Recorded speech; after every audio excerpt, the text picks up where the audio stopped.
Assalamualaikum warahmatullahi wabarakatuh. Sahabat satwa semua dimanapun Anda berada, jumpa lagi dengan saya Dr. Hewan Adisa Indonesia di channel YouTube kesayangan Anda, Sahabat Satwa TV, yang akan berbagi tips dan informasi seputar hewan kesayangan. Oke, kali ini netizen bertanya, Dr. Isa menjawab, kita belajar bareng ya. Ada beberapa pertanyaan yang akan saya jawab di sini. Yang pertama tentang coronavirus pada anjing dan kucing. Yang kedua tentang apakah anjing dan kucing yang telah atau baru melahirkan boleh mandi? Apakah obat cacing boleh dibarengkan dengan pemberian vaksinasi? Berapa lamakah penularan jamur antar kucing ataupun ke manusia? Apakah memelihara kucing berpengaruh pada kehamilan manusia? Apakah kucing boleh makan tempe rebus? Dan satu lagi ya saya lupa, nanti saya baca. Oke ya. Jadi langsung saja saya bacakan. Pertanyaan yang pertama dari saudara Fadli, ini mahasiswa Fakultas Kedokteran Hewan Universitas Brawijaya Malang, mempertanyakan seputar Coronaviridae. Menarik sepertinya dok, selain alfa dan beta sebenarnya juga ada jenis gamma dan delta. Kalau saya baca-baca, gamma menyerang unggas dan alfa coronavirus yang berbahaya biasanya adalah FIP atau Feline Infectious Peritonitis. Pencegahannya seperti apa dok? Apakah dapat menular dengan cepat juga ke antar hewan? Oke. Pencegahannya seperti apa? Coronavirus itu ada 4 ya, tapi kita bahas cuma 2. Tipe alfa itu menyerang pada anjing dan kucing, kanin coronavirus dan feline coronavirus atau VCOV. Nah, VCOV ini ada 2 bentuk. Dia ada yang menyebabkan enteritis dan satu lagi bisa bermutasi atau berubah bentuk menjadi feline infectious peritonitis. Sedangkan yang pada anjing dia menyebabkan gastrointestinal disorder atau gangguan pada saluran pencernaan. Sedangkan yang tipe beta itu virus corona itu menyerang pada manusia, menyebabkan 3 penyakit, SARS, MERS, dan COVID-19. Jadi pencegahan pada kucing seperti apa? Melalui vaksinasi. Jadi tapi di Indonesia belum ada nih vaksinasi FIP pada kucing, belum ada. Cuman kalau di bukunya sih ada kolom FIP-nya itu ada. Tapi kalau vaksinnya sampai sekarang saya belum pernah menemukan dan belum pernah menggunakan. Terus apakah dapat menular dengan cepat juga ke kucing? Ya, menular melalui produk feses dan produk cairan yang keluar dari tubuh penderita. Ya, kita tahu FIP ada 2, ada tipe basah dan tipe kering. Akan kita bahas di video selanjutnya. Oke, Mas Fadli, jadi pencegahannya melalui vaksinasi. Dan apakah menular? Ya, sangat menular antar hewan. Oke. Pertanyaan yang kedua dari saudara Ageng Ilham. Ini juga sama, mahasiswa kedokteran hewan Universitas Brawijaya Malang. Pertanyaan yang pertama dari saudara Ageng adalah, induk kucing atau anjing setelah melahirkan apakah boleh langsung di grooming? Boleh jika proses kelahirannya berjalan dengan baik. Setelah melahirkan dia sudah mau menyusui, kondisinya sehat, makan lahap, dan aktif merawat anak. Artinya dia suhunya normal, tidak demam. Dan memang kotor, artinya memang harus dimandikan. Menjadi tidak boleh atau sebaiknya tidak dimandikan jika ternyata pasca melahirkan si induk ini belum fit, anak belum sepenuhnya keluar ya, dan dia tidak makan aktif, tidak makan lahap, tidak aktif. Itu lebih baik tidak dimandikan dulu, takutnya nanti tambah drop.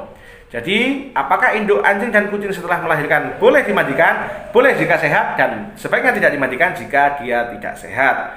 Oke, pertanyaan yang kedua, sebenarnya boleh atau tidak kucing diberi makan tempe rebus? Boleh. Bahkan ada orang yang meyakini bahwa tempe rebus itu bisa mengobati diare. Oke, Mas Ageng, tugas Anda sebagai mahasiswa adalah coba meneliti apakah ada efek tempe rebus, korelasi pemberian tempe rebus ya, pada pengobatan atau pada gastrointestinal disorder. Itu tugas Anda. Tapi jika pertanyaan apakah boleh, jawabannya adalah boleh. Pertanyaan yang ketiga, apakah bisa vaksinasi dibarengkan dengan pemberian obat cacing? Kalau saya tidak bisa. Kenapa? Karena obat cacing memiliki farmakokinetik tersendiri yang secara umum bisa menyebabkan diare. Sedangkan syarat vaksinasi adalah tidak boleh diberikan pada kucing yang sedang diare. Oke, konkretnya pertanyaan yang kedua, atau diberikan jeda waktu berapa lama? Kalau saya, obat cacing dulu, deworming, deflea, bisa dikasih revo, detik dan lain-lain, frontline dan lain-lain. Setelah dia bebas cacing, bebas kutu, baru dilakukan vaksinasi. Saya biasa menyarankan paling cepat 2 minggu setelah pemberian obat cacing, deworming dan deflea. Itu jawabannya Mas Ageng, semoga berkenan. Oke, pertanyaan yang ketiga dari Mbak Neni Setiawan. Oke, Mbak Neni, dokter, apakah ada hubungannya memelihara kucing dengan kehamilan? Oke, kita tangkap ya. Memelihara kucing dengan kehamilan, kita anggap yang ini pada ibu rumah tangga. Ada hubungannya. Jadi kucing itu menjadi salah satu bagian dari siklus toksoplasma. Dengan catatan, kucing itu makan tikus. Tikusnya mengandung salah satu stadium dari toksoplasma. Ya, lalu toksoplasma itu menular ke kita, ke ibu, ke perempuan-perempuan yang usianya produktif melalui peroral. Jadi siklusnya akan saya jawab ya, apakah berpengaruh? Berpengaruh. Tetapi kucing kita harus makan tikus dulu. Tikus yang dimakan harus mengandung stadium toksoplasma. Tikus dimakan kucing, kucing pupnya kemakan kita. Jadi akan sangat kecil kemungkinannya jika kita melokalisir kucing kita di kandang, makanannya dry food, dan kita tidak setiap hari ngulang-ngulang atau bermain si kucing kita itu ya, atau kita setiap makan jaga kebersihan, makan, dan otomatis siklus itu tertutup atau terputus. Jadi apakah berpengaruh? Berpengaruh jika itu tadi penjelasannya. Oke, Mbak Neni, semoga berkenan dengan jawabannya. Oke, saran saya untuk ibu-ibu di rumah yang merasa ragu dengan kualitas perawatan kucingnya, apakah bisa mengganggu reproduksi kita atau tidak, saya melakukan tes TORCH, Toxoplasma, other infection, rubella, cytomegalovirus, dan herpes virus. Bisa diikuti sarannya dari dokter SPOG. Ya, langsung hubungi dokter spesialis obstetrik dan ginekologi terdekat. Oke, pertanyaan yang selanjutnya dari Vicky. Ini di Facebook ya, dia menanyakan, apakah kucing yang suka keluar rumah bisa tertular coronavirus juga?